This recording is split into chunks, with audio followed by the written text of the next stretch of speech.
Sometimes, all it takes to change the galaxy is a trio of losers trying to get through a bad day.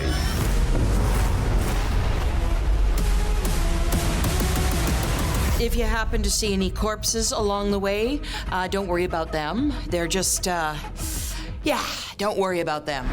Hello, I'm Stella Chung, and with me today I have James Lopez, Director of Production at Gearbox Software, and Lin Joyce, Head of Writing, to help me answer any burning questions we have about new Tales from the Borderlands. How are y'all doing? Doing really well. Doing great, thanks for having us. Okay, so I have to ask, because this is one of the most curious questions I have. Is this a continuation of the story from the previous Tales from the Borderlands, or is it its own? So New Tales, as the name would suggest, is an entirely new story. This is going to be a standalone product inside of the Tales from the Borderlands franchise. We need that. It's a new set of characters, new story. It does take place on Promethea, which of course we revealed to players back during Borderlands 3, but it's entirely new storyline compared to the original Tales from the Borderlands game. We do have some callbacks inside of it, though. The hardcore fans will notice some characters from previous games being mentioned or making appearances inside of it. But yeah, it's a spiritual successor, is what we consider to be from Tales from Borderlands. Okay, cool. And where does the story fit in the timeline of Borderlands? New Tales from the Borderlands primarily takes place on Promethea to start with, and the people of Promethea and living in Meridian City, including our three protagonists, are still recuperating, rebuilding, and piecing life back together again about a year after the events of Borderlands 3. Ooh, okay, so it's kind of like a continuation of Borderlands 3's story, or at least kind of picking off in the environment of it. Correct, yeah. In linear time, we are, again, about a year after the events of Borderlands 3 on Promethea, and so you'll start to kind of look outside of Vault Hunters and more into the sort of everyday civilians of Promethea and Meridian City life. That's really cool. I don't think we've gotten a story where it's like just the civilians other than the previous Tales from the Borderlands, so that's really interesting.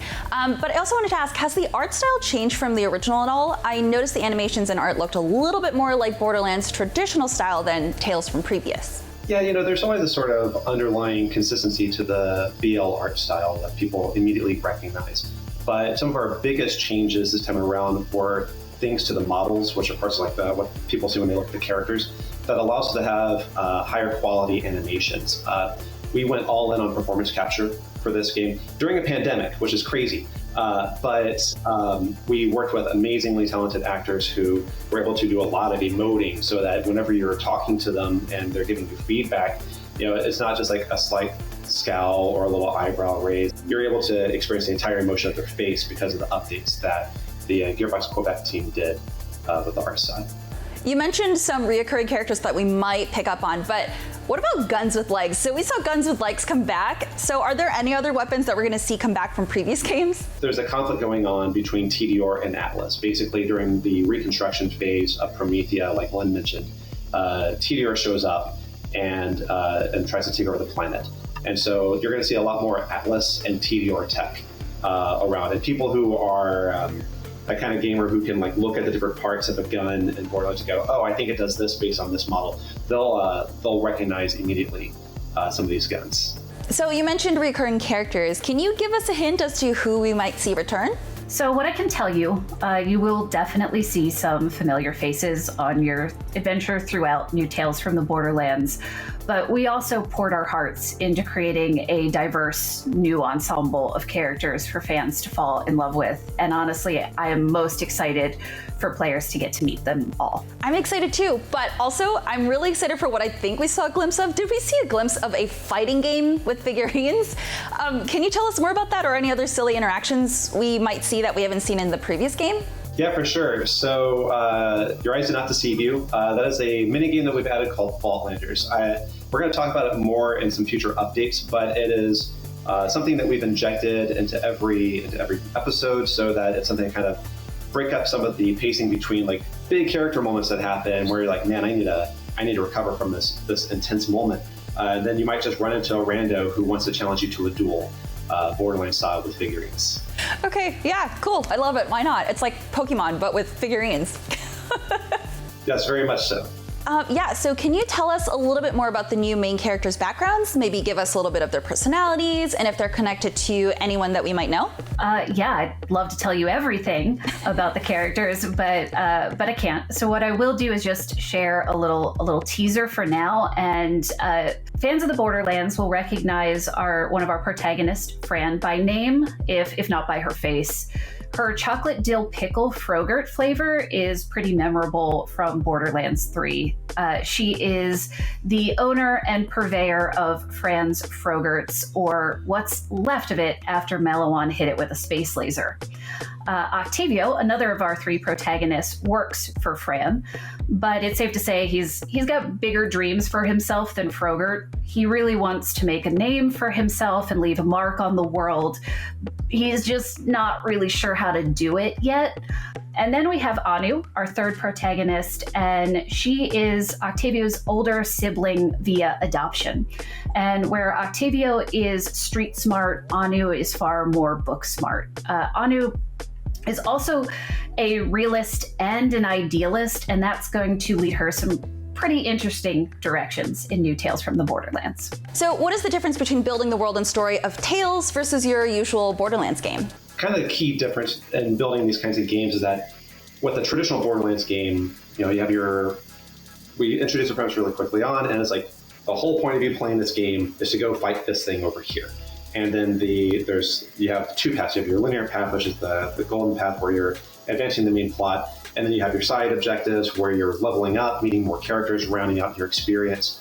But with a game like New Tales, we don't do XP. It's all narrative, and there aren't things like side quests. So, the real mission is primarily one, getting rich in Borderlands, which is a very deadly proposition, but also it's all about character growth with yourself and with the characters that you're playing with. And in this case, we have 3 playable characters. So, and you're kind of bouncing between playing all 3 of them. And so there's a lot of interpersonal development there that you through the script. And, we have a lot of excellent writers between our Gearbox studios who have spent a lot of time building the Borderlands universe. But we definitely wanted some guys, and we partnered with key alumni from the original Tales game to kind of help us understand, like, how do you build this sort of thing, and understand, like, how does one choice lead to another choice, but how can it also branch off, and how do you converge these things back together? And also, and I don't want to put Lin on the spot too much, but we do have a doctor of interactive narrative writing on the team, which helps quite a bit. And how many episodes will be in this story? Yeah, so just like in Tales, we have 5 episodes. The main difference, though, is that instead of them sort of coming out, one at a time across the year, users will be able to play the entire thing in one sitting if they want to. Meaning that whether you buy digital or disc, you'll get 5 episodes all at the same time, and you can play them how quickly you want to. You can also play them in whatever order you want to. If you're one of those people who likes to see the ending before you see the beginning, Lin and I know some people like that, and we love them, and they're crazy. But if you want to do it that way, you totally can also.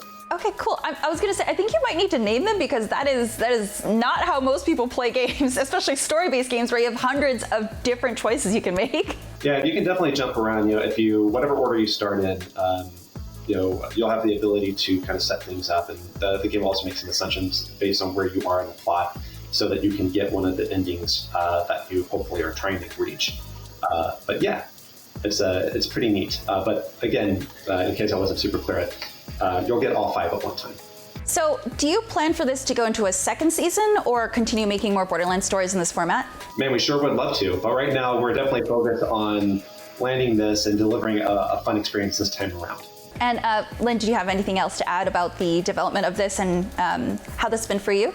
The experience from start to finish was a joy. All of the collaborators between Gearbox Studio Quebec, working with the alumni from Telltale, the mocap studio, and the talent that we brought in the cast was just incredible. And to have done that in a pandemic, New Tales from the Borderlands was a passion project for all of us. It gave us something to unite around and rally for throughout some pretty difficult years. And we are just elated to be able to finally share it with the public. And then one last fun question just for me. James, if you could make any Frogurt flavor, what would you make? Definitely not that dill pickle flavor. I think in my heart of hearts, I would love for it to just be a combination of all the Dole Whip flavors that you can get at Disney World and just all in one, because I find myself getting all of them every time I go. So just having them all in one sitting would be amazing for me. Wow. Okay. And Lynn, how about you?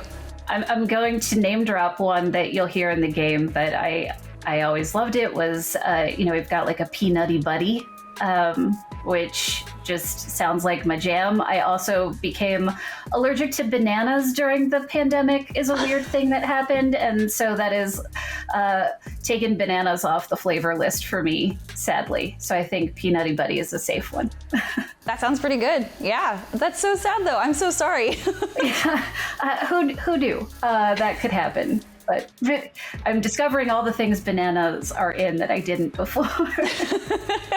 Well, thankfully, I don't think there are any bananas in New Tales from the Borderlands, at least not that you can ingest, so that's good. I think we're safe. Thank you so much, James and Lynn, for sitting down to talk to us about the New Tales from the Borderlands. Thank you. Our pleasure. Thanks for having us. For up-to-date news on New Tales, be sure to stay tuned to IGN for more. We're bad at this, like really bad. Jijo has many guns, talking guns, guns with legs. I'm gonna blast you so freaking bad!